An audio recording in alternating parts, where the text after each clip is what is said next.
Setengah jam sebelum kereta berangkat, Rido dan Diana sudah memasuki kereta. Kesedihan Rido hampir tak terbendung saat meninggalkan pesantren yang selama ini telah menempanya. Tetapi Rido tidak mau terlihat cengeng di hadapan Diana. Rido tahan sekuat tenaga agar kedua matanya tidak berkaca-kaca. Diana pada saat itu membawa satu koper besar, satu tas lain berisi oleh-oleh untuk Kiai Sombron, dan dia juga membawa satu tas ransel. Sementara Rido hanya membawa tas ransel buntut serta barel bak lusuh pemberian Cak Rosid berisi beberapa pakaian dan oleh-oleh khas Cirebon. Bawaan Rido simpel dan ringan, sebab Rido tidak punya banyak barang yang harus ia bawa. Sementara koper besar milik Diana itu sangat berat, entah apa saja isinya. Rido membantu Diana membawa koper besar ke gerbong kereta, lalu meletakkannya di tepi bagasi di atas kepala mereka. Mereka duduk berdampingan di kelas eksekutif yang nyaman. Diana memilih duduk di dekat jendela, dan Rido duduk di bagian lorong. "Kang Rido, saya mau tidur ya. Lumayan bisa lelap 2 jam. Kalau naik kereta, saya bisa tidur nyenyak. Naik mobil pribadi juga bisa. Tapi entah kenapa, kalau saya naik bis, saya tidak bisa tidur. Jadi sekarang mumpung di kereta, saya akan tidur. Sebab nanti malam pas naik bis, kemungkinan saya tidak bisa tidur." "Silahkan, Neng. Nanti kalau sudah mau sampai Gambir, tolong dibangunkan. Jangan pas sudah sampai, pusing nanti kepala saya. Baru bangun sudah harus cepat-cepat turun." "Baik, Neng. Silahkan tidur yang nyaman, dan sebelum tidur, jangan lupa baca doa shofar." Diana menutup tirai jendela kereta, mengatur kursinya untuk lebih rebahan dan memasang bantal berbentuk seperti roti donat di lehernya. Kereta belum berangkat, tapi putri bungsu Kiai Nawir itu sudah tertidur lelap. Suara dengkurnya terdengar sedikit lirih. Setelah Diana pulas, keharuan Rido meledak.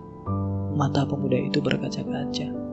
Rido menyadari dirinya ada di dalam kereta, duduk di samping putri bungsu kiainya, dan ia telah meninggalkan pesantren dan sedang menuju pulang. Inilah hidup. Tidak ada yang tetap selamanya. Rido tidak mungkin terus tinggal di pesantren dan jadi santri sepanjang hayatnya. Matahari terus berputar pada garis edarnya, dan bumi berputar pada porosnya. Siang dan malam, datang dan pergi, bergantian.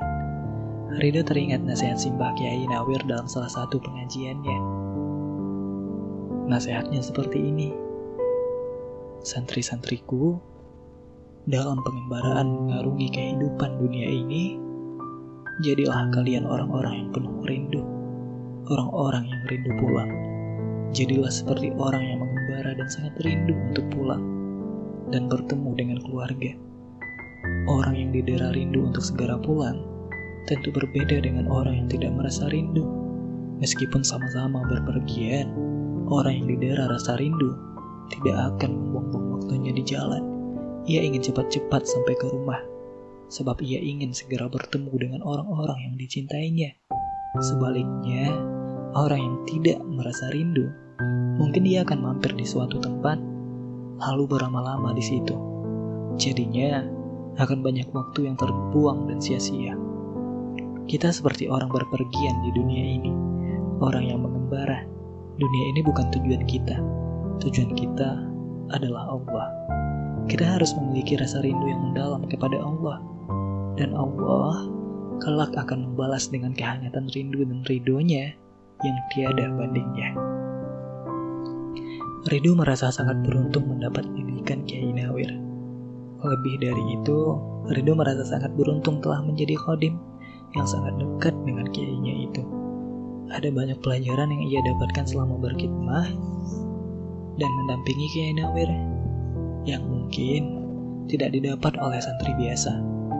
Tiba-tiba Ridho merasa harus berterima kasih kepada kakek Jirun. Kakek Jirun lah yang memintanya tetap di pesantren untuk menjadi khodam Kyai Nawir setelah lulus aliyah.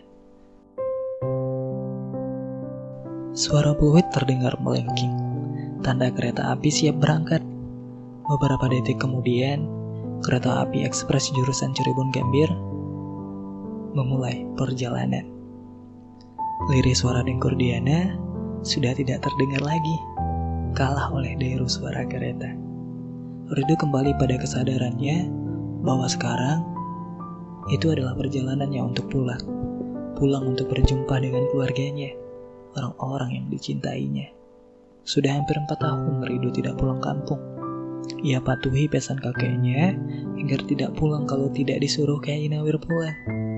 3 kali hari raya Idul Fitri ia rayakan bersama keluarga besar kiainya. Ridho menjadi salah satu khodam yang melayani ribuan masyarakat yang bersilaturahmi pada kiainya pada saat hari raya Idul Fitri. Dan sekarang, Ridho akan menemui keluarganya. Tiba-tiba, rasa bahagia menyusup menjejeri rasa sedihnya. Ridho bahagia akan bertemu keluarga dan ia sedih berpisah dengan kiai dan teman-teman seperjuangannya di pesantren. Dan Ridho terbayang wajah keluarganya. Nenek Halimah, kakek Jirun, nenek Zumroh, dan Syifa adik sepupunya yang ceria. Juga ada Lukman yang masih balita saat ia tinggalkan 3,5 tahun yang lalu. Oh iya, Ridho baru ingat ada surat dari Syifa yang belum sempat ia baca. Surat itu diberikan oleh Kang Hazim tepat ketika ia sudah masuk ke mobil Gus Najib dan siap berangkat ke stasiun. Kang Hazim sampai berlari mengejar Ridho. Katanya, surat itu baru diterima dari petugas pos. Dan Ridho langsung memasukkan surat itu ke dalam tas ronselnya. Sebab saat itu, Ridho sedang berjuang melawan rasa harumnya yang mencekam, bertahan untuk tidak meneteskan air mata. Dan saat ini, Ridho meraih tas ranselnya, lalu mengambil surat tersebut. Amplopnya ia sobek, dan ada selembar kertas di sana. Isi surat itu singkat dan lugas, ditulis dengan tulisan tangan yang rapi dan bagus. Dan isi suratnya begini: menjumpai Udo Ainu Ridho yang kami rindukan di pesantren Sidawangi, Cirebon. Assalamualaikum warahmatullahi wabarakatuh. Mohon maaf Udo, terpaksa sifat tulis surat ini, dan mohon maaf kalau mengganggu belajar Udo. Syifa berharap Udo sehat dan baik selalu. Syifa tidak bisa basa-basi. Langsung saja ya Udo. Kakek Muhajirun sakit. Sudah 2 bulan, tidak bisa apa-apa. Mohon Udo segera pulang menjenguk. Syifa berharap kakek Jirun bisa sembuh lagi. Tapi jika Allah berkehendak lain, setidaknya Udo sempat melihat wajah kakek saat beliau masih hidup. Ini saja kabar dari kami di Waimaranti. Segera pulang Udo. Kami menunggu Udo. Mohon maaf kalau ada salah kata. Dari adikmu, Nuraisi Syifa. Setelah membaca surat itu, tubuh Ridho gemetar. Itukah alasan kenapa Kyai Nawir menyuruhnya pulang? Karena kakeknya sakit. Tapi bagaimana Kyai Nawir bisa tahu kalau kakeknya sakit? Bukankah surat itu baru sampai tadi, tepat ketika ia mau berangkat ke stasiun? Apakah Syifa atau orang kampungnya ada yang melapor ke Kyai Nawir dan memberitahu keadaan kakeknya? Tapi siapakah yang tahu nomor telepon pesantren? Bahkan beberapa waktu ini, saluran telepon pesantren sedang gangguan. Atau melalui nomor ponsel salah satu pengurus pesantren. Maka hanya beberapa orang yang pegang ponsel di pesantren itu. Kalau ada kabar dari kampungnya, pasti ia akan diberitahu secara langsung. Tiba-tiba, pertanyaan-pertanyaan itu muncul begitu saja. Kenyataan bahwa Kyai Nawir punya semacam firasat yang tajam sudah beberapa kali Ridho lihat langsung. Misalnya, pada suatu waktu ia mengawal Kyai Nawir mengisi pengajian di sebuah kampung di pelosok Kuningan. Kampung itu harus dicapai dengan melewati hutan dan jalan bebatuan. Ada 2 jalur ke sana, yaitu jalur biasa yang kondisinya agak baik dan lebih pendek, dan ada juga yang lebih berbatu dan memutar. Meskipun berbatu, jalan masih bisa dilewati oleh mobil pelan-pelan. Tapi kebanyakan orang enggan mengambil jalan itu. Dan pada saat berangkat ke kampung itu, Cak Rosid yang mengemudi mobil memilih jalan biasa dan sampai di tempat tepat pada waktunya. Ketika pengajian usai dan nyaris sudah tengah malam, hujan turun. Dan pada saat itu, Cak Rosid hendak melewati jalan yang sebelumnya dilewati. Tapi Kyai Nawir melarang. Beliau meminta agar lewat jalan memutar yang selain lebih jauh, jalan itu lebih berbahaya. Sebab ada beberapa ruas yang di kanan kirinya adalah jurang yang sangat terjang. Akan tetapi, Kyai Nawir tetap memaksa melewati jalan memutar itu. Lalu dimulailah perjalanan melewati jalan yang terjang itu. Kang Rosid ekstra hati-hati mengemudikan mobilnya, hingga pada akhirnya mereka sampai di pesantren Sedawangi tepat saat azan subuh berkumandang. Perjalanan itu memakan waktu lebih dari 4 jam. Padahal kalau lewat jalan biasa, itu hanya 2 jam. Dalam hati, Ridho sempat menyalahkan Kyai Nawir. Akan tetapi tidak lama setelah itu, Ridho mendengar berita bahwa ada bencana tanah longsor, hingga beberapa rumah dan 2 mobil yang lewat daerah itu tertimbun. Bencana itu terjadi di jalan biasa yang ingin mereka lewati saat pulang dari pengajian. Kejadiannya tepat pukul 12:30 saat hujan turun begitu derasnya. Jika mereka jadi lewat daerah situ, maka akan ikut terkena tanah longsor tersebut. Dan sejak saat itulah, Ridho tidak berani lagi membantah sabda kiainya. Ridho masih penasaran, apakah Kyai Nawir diberitahu seseorang tentang kakeknya yang sakit, atau itu firasat seorang kiai yang dekat dengan Allah. Nanti saja jika sudah sampai kampung halamannya, Ridho akan mencari informasi apakah ada yang memberitahu Kyai Nawir. Yang jelas, kini Ridho tahu kenapa ia harus pulang. Kakeknya sudah 2 bulan sakit dan tidak bisa apa-apa. Sakit apakah kakeknya itu? Dan apa maksud tidak bisa apa-apa? Terbayang wajah kakeknya, sosok pengganti almarhum ayah yang mendidiknya dengan penuh kasih sayang sejak kecil. Yang memaksanya untuk belajar di pesantren juga kakeknya. Ridho masih ingat betul kata-kata sang kakek saat membujuknya agar mau diantar ke pesantren. Kakeknya pernah berkata begini, "Anak panah, kalau tidak dilepas dari busurnya, itu tidak akan pernah sampai pada sasarannya. Demikian juga kita sebagai manusia. Jika tidak berani merantau untuk mencari ilmu, maka dia tidak akan meraih kegemilangan. Kamu harus belajar jauh, merantau, agar banyak pengalaman. Dan kenapa pesantren? Itu karena kamulah harapan untuk memenuhi wasiat almarhum kakek buyutmu, ayah dari nenekmu. Sebelum meninggal, kakek buyutmu pesan, anak cucunya harus ada yang belajar dari pesantren agar nanti bisa memakmurkan masjid yang didirikannya. Saat ini, harapan memenuhi wasiat kakek buyutmu adalah kamu, Ridho. Almarhumah ibumu pasti juga sangat bahagia dan bangga kalau anaknya soleh, pintar ngaji, pintar baca kitab kuning." Kakek Jirun juga memakai almarhumah ibunda Ridho untuk melunakkan hatinya. Dan Ridho memang akan luluh kalau sosok itu disebut. Ibu Ridho wafat saat ia baru kelas 5 SD karena sakit kuning. 1 hari sebelum berpulang, ibunda Ridho sempat berpesan agar dirinya jadi anak yang soleh dan tidak membantah nasihat kakek dan neneknya. Ridho selalu meneteskan air mata setiap kali teringat wajah almarhumah ibunda. Akhirnya, pada saat itu Ridho mau ke pesantren. 8 tahun yang lalu, kakek Jirun sendiri yang mengantarkan Ridho ke Cirebon. Ridho masih sangat ingat. Itu adalah 2 hari setelah ia mengambil ijazah SMP. Ridho merasa pesantren yang dituju itu jauh sekali. Tetapi, Ridho tidak protes sedikit pun. Ia percaya kakeknya pasti memberikan pesantren yang baik baginya. Setelah 2 tahun di pesantren, Ridho bertanya kepada kakeknya, kenapa memilih pesantren Sedawangi yang diasuh Kyai Nawir? Dan kakek Jirun menjawab bahwa yang dipilih bukan pesantren Sedawangi. tetapi Kiai Nawirnya. Kakeknya bercerita pernah mendengar dari seorang kiai dari daerah Air Hitam bahwa Kiai Nawir itu, atau lengkapnya Kiai Munawir Abdul Jalil dari Sidawangi, adalah seorang kiai yang ikhlas, juga seorang pendidik yang penuh kasih sayang. Mendengar itu, kakek Jirun pun ingin cucunya diasuh oleh orang yang ikhlas dan penuh kasih sayang. Kakek memilihkan guru untukmu, bukan memilihkan gedung pesantren atau desa di mana pesantren itu berdiri.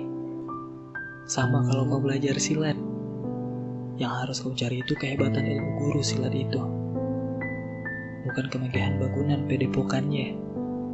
Kini Ridho tahu bahwa kakeknya itu telah membuatnya berguru pada sosok yang tepat, sekaligus di pesantren yang tepat. Pesantren itu terletak di Cirebon bagian selatan, di kaki gunung Cirema yang sejuk. Airnya jernih dan udaranya bersih, dan warga sekitar pun juga sangat ramah-ramah. Di pesantren, Ridho langsung masuk madrasah aliyah, dan konsekuensinya Ridho sangat ketinggalan dalam ilmu agama dan bahasa Arab dibandingkan para siswa yang sudah masuk pesantren sejak lulus SD. Ridho menyadari bahwa ia bukan orang yang sangat cerdas, tetapi bukan juga orang yang bebal. Karena selama di SD dan SMP, Ridho selalu masuk 10 besar terbaik, meskipun tidak pernah masuk 3 besar. Prestasi terbaik Ridho adalah 5 besar di nilai kelulusan SMP-nya. Karena itu, Ridho membuat strategi untuk bisa mengejar ketertinggalannya. Setiap siswa pada saat itu diminta memilih 2 kegiatan ekstrakurikuler.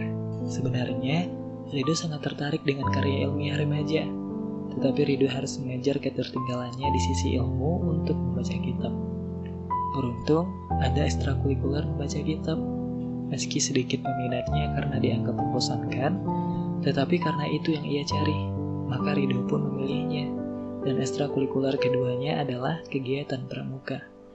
Ridho memilih pramuka karena ia sudah sangat menguasainya, bahkan pernah berprestasi dalam jambore nasional. Dengan demikian, Ridho tidak perlu banyak mikir. Jadi pikirannya bisa ia curahkan sepenuhnya untuk mengejar pembelajaran membaca kitab kuning. Dengan usaha mati-matian, akhirnya saat masuk kelas 3 madrasah aliyah, Ridho sudah sama baiknya dengan para santri yang dinilai fasih membaca kitab kuning. Ridho bahkan ikut lomba membaca kitab Fathul Mu'in antar pesantren sekabupaten Cirebon. Ya, meskipun pada saat itu Ridho tidak menang. Dan setelah 3 tahun, Ridho lulus madrasah aliyah dan pulang ke Meranti. Sebenarnya Ridho ingin melanjutkan kuliah di IAIN Bandar Lampung, tetapi kakek Jirun berterus terang tidak bisa membiayainya. Akan tetapi kakek Jirun ingin dirinya tetap belajar. Maka pada saat itu kakek Jirun mengantarkan Ridho kembali ke Sidawangi dan menyerahkannya kembali ke Kiai Nawir untuk menjadi khodim atau menjadi asisten, lalu mengabdi kepada Kiai Nawir. Sejak saat itu, Ridho belum pernah pulang sampai diajak sarapan oleh Kiai Nawir, lalu diminta pulang kemarin. Ridho berpikir, menjadi khodim ulama besar seperti Kiai Nawir adalah proses belajar yang melebihi sekadar membaca kitab. Ia banyak mendapatkan hikmah, keteladanan, juga kearifan dalam bentuk nyata. Apalagi ketika dirinya mulai dipercaya Kiai Nawir untuk menjadi salah satu asisten sekaligus pengawalnya. Selain Cak Rosid dan 3 santri senior lainnya, Ridho adalah salah satu asisten kepercayaan Kiai Nawir. Sejak saat itu, Ridho sungguh mendapatkan pengalaman yang luar biasa, antara lain adalah contoh kepemimpinan seorang ulama yang disegani banyak kalangan, sekaligus adab dan etiket seorang ulama. Dan lebih dari itu semua, selama menjadi khadim Kiai Nawir, Ridho selalu dibimbing dan diajari secara langsung cara berjalan menuju Allah. Bagaimana menempatkan hak Allah dan Rasul-Nya di atas segala-galanya. Juga ridho Allah dan Rasul-Nya adalah kepentingan yang paling utama di antara semua kepentingan di dunia. Itulah bagian paling indah yang Ridho rasakan ketika dekat dengan Kiai Nawir. Itulah juga kenikmatan yang sangat berat ia tinggalkan. Dan itulah kenapa Ridho menangis saat diminta pulang. Yang artinya, Ridho harus jauh dari Kiai Nawir. Tak terasa hampir genap 5 tahun ia menjadi khodim dan asisten Kyai Nawir. Tidak semua santri yang ingin menjadi khodim beliau terima. Ridho termasuk yang beruntung karena langsung diterima entah kenapa. Dan dari beberapa santri yang menjadi khodim, tidak semua juga dipercaya untuk menjadi asisten yang mendampingi Kyai Nawir berpergian mengisi acara atau menemui tokoh-tokoh penting. Ridho mengenang perjalanannya menjadi khodim. Begitu diterima, Ridho melakukan apapun yang diminta Kyai Nawir dan keluarganya. Setengah tahun pertama lebih pada bersih-bersih dan ikut membantu di dapur pesantren. Lalu Ridho diminta Kyai Nawir untuk menjadi pasukan Cak Rosid mengurus dan menjaga ternak ikan. Bukan berarti tugas bersih-bersih hilang. Mengurus budidaya ikan itu adalah tugas tambahan. Hingga suatu malam, Ridho ditugasi Cak Rosid untuk menjaga kolam ikan yang siap panen itu. Dan pada saat itu Ridho sendirian. Kira-kira jam 1 malam, ada 5 orang berpakaian serba hitam datang. Rupanya, mereka mau memanen ikan yang dijaganya. Ridho mencoba menghalangi, namun tentu saja ia tidak mampu menghadapi 5 perampok itu. Ridho jadi bulan-bulanan. Tangan dan kakinya diikat, mulutnya disumpal pakai kaos kaki. Lalu, Ridho digubuki dan ditendangi hingga pingsan. Menjelang subuh, Cak Rosid datang dan menemukannya dalam kondisi kritis. Ridho dibawa ke rumah sakit dan harus menjalani perawatan selama beberapa hari. 2 bulan kemudian, Ridho sudah pulih kembali. Kyai Nawir sempat bertanya apakah ia trauma dan kapok. Ridho menjawab tidak. Dan Kyai Nawir memerintahkan Cak Rosid untuk secara khusus mengajarinya ilmu bela diri. Cak Rosid yang merupakan pengawal utama Kyai Nawir adalah seorang pendekar asli dari Madura.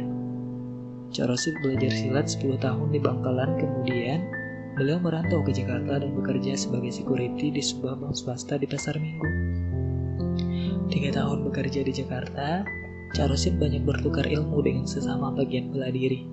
Hingga pada akhirnya, Cak Rosid menguasai silat besi, tarung derajat, dan juga jiu-jitsu. Di Jakarta, Cak Rosid bertemu gadis asal Siliwangi yang bekerja di sebuah warteg, dan ia menikahi gadis itu. Ketika hamil, istri Cak Rosid minta pulang dengan alasan mau melahirkan di kampung. Setelah melahirkan, istri Cak Rosid tidak mau balik ke Jakarta.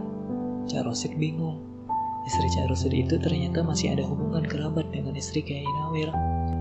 Bahkan yang memberi nama anak Cak Rosid adalah Kyai Nawir. Dan kegalauan Cak Rosid pada saat itu ditangkap oleh Kyai Nawir. Lalu, Cak Rosid diminta mengabdi di pesantren. Dan sejak saat itulah, Cak Rosid ikut Kyai Nawir.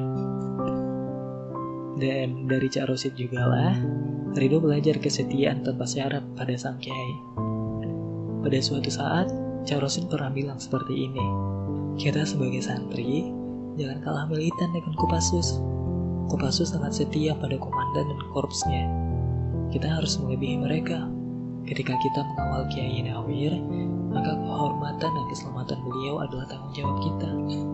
Kita harus siap mengorbankan diri untuk menjaga keselamatan beliau, sebab beliau adalah guru, orang tua, dan pemimpin kita. Begitulah Cak Rosid memberi wejangan suatu malam usai latihan silat. Kereta itu mulai melambat. Beberapa orang bersiap turun. Kereta itu berhenti di stasiun Haurgelius. Setelah beberapa penumpang turun, giliran beberapa penumpang lainnya naik. Lalu, kereta melanjutkan perjalanan ke arah barat, menuju Bekasi. Ridho merasa haus. Ada pramugara menawarkan makanan dan minuman. Ridho pesan teh panas, dan ia kembali berpikir dan ia sangat merasa beruntung, karena banyak orang yang menyayangi dirinya. Ketika tahu ia mau boyongan atau pulang meninggalkan pesantren selamanya, para pengurus pesantren iuran untuk memberi bekal padanya. Ridho tak mungkin menolak pemberian, selain ia memang memerlukannya, juga karena mereka memberikan sebagai ungkapan persaudaraan.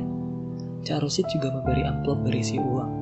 Gus Najib mengeluarkan 5 lembar ratusan ribu. Dan Kyai Nawir, selain memberi bungkusan oleh-oleh untuk keluarganya, beliau juga menyerahkan 3 amplop kepadanya. Amplop pertama berisi uang untuk Ridho, amplop kedua untuk Gus Sobrom, dan amplop ketiga untuk diberikan kepada Kiai Haji Harun Abdussalam di Tanggamus. Ridho merasa lega. ada bekal untuk pulang dan memulai hidup di kampung halaman. Pukul 7 kurang seperempat kereta itu sampai di stasiun Jatinegara. Rido membangunkan Diana. Gadis yang kini berjilbab biru muda bermotif megah mendung itu menggeliat bangun, lalu mengucek kedua matanya. Kereta mulai berjalan lagi menuju stasiun terakhir, yaitu Gambir. Sampai mana, Kang? Jatinegara, Neng. Sebentar lagi sampai Gambir. Dan Diana bertanya lagi, Akang sudah sholat maghrib? Niatkan jamak takhir saja. Kita sholat isya di Gambir, lalu cari makan malam. Setelah itu, kita cari bus Damri ke Lampung. Kita punya waktu jeda 2 jam, dan aku rasa itu sangat cukup. Dan dari sisi yang lain, sepasang pengantin itu tampak bahagia. Keduanya terlihat masih malu-malu tapi mesra. Sesekali berbincang, sesekali tersenyum dan saling menatap.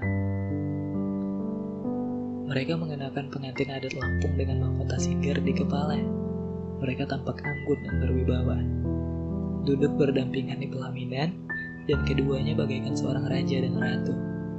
Di panggung hiburan, 6 gadis berpakaian adat Lampung yang indah, begitu kompak menari mengikuti irama musik.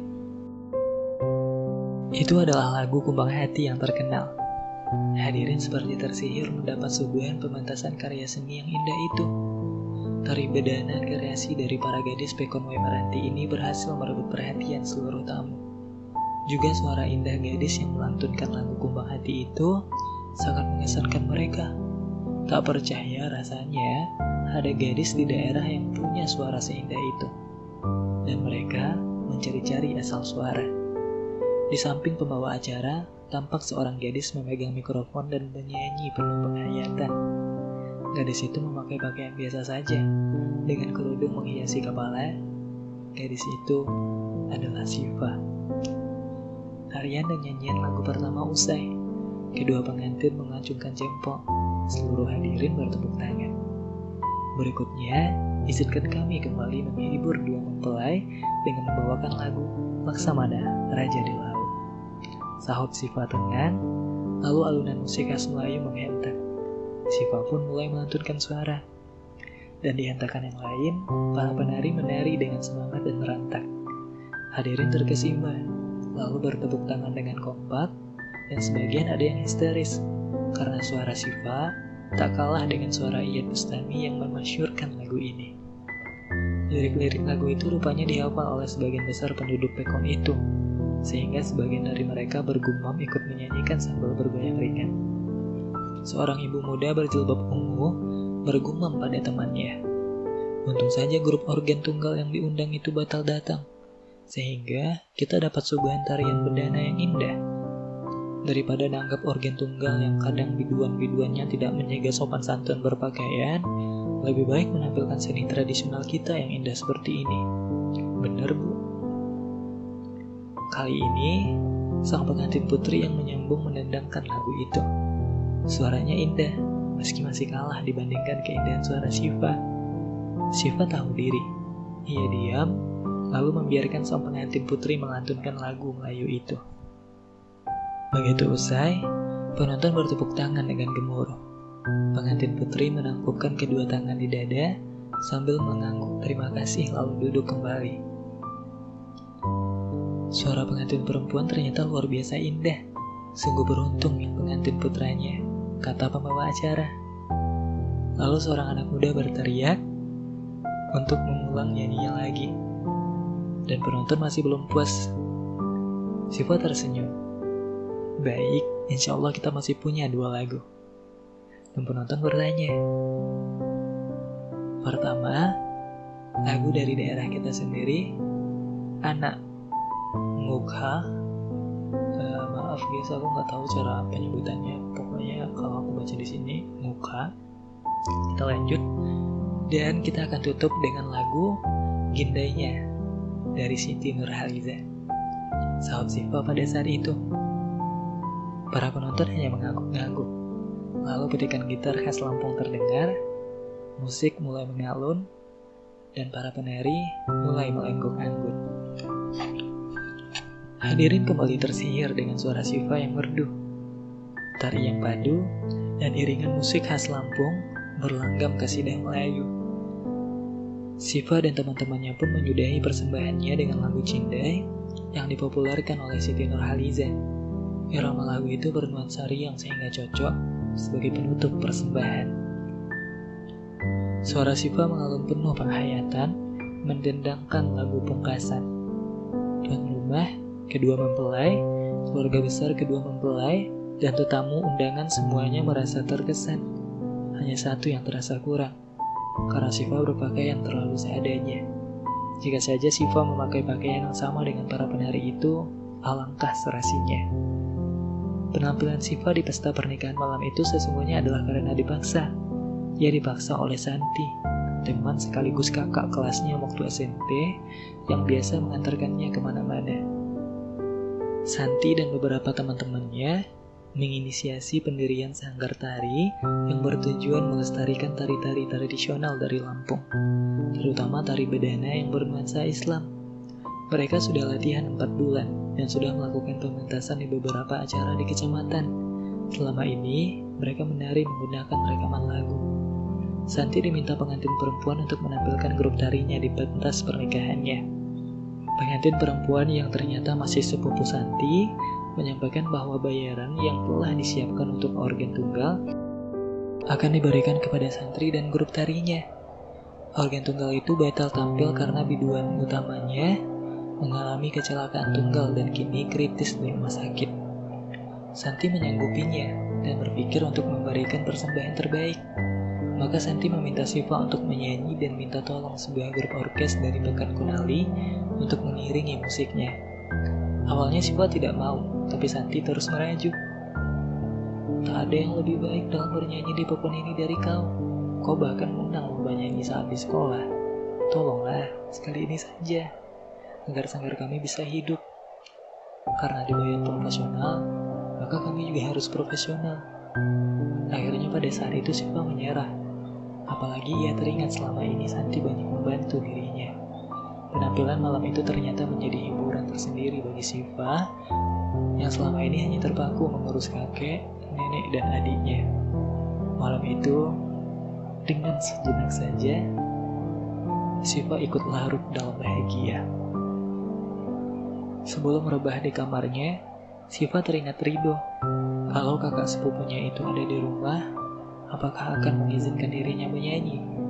Apakah akan ikut tepuk tangan dan berdendang gembira? Sudah hampir 5 tahun berpisah, Siva tidak tahu seperti apa kakaknya itu sekarang. Apakah ia sudah jadi ustadz di pesantren sana? Atau bagaimana?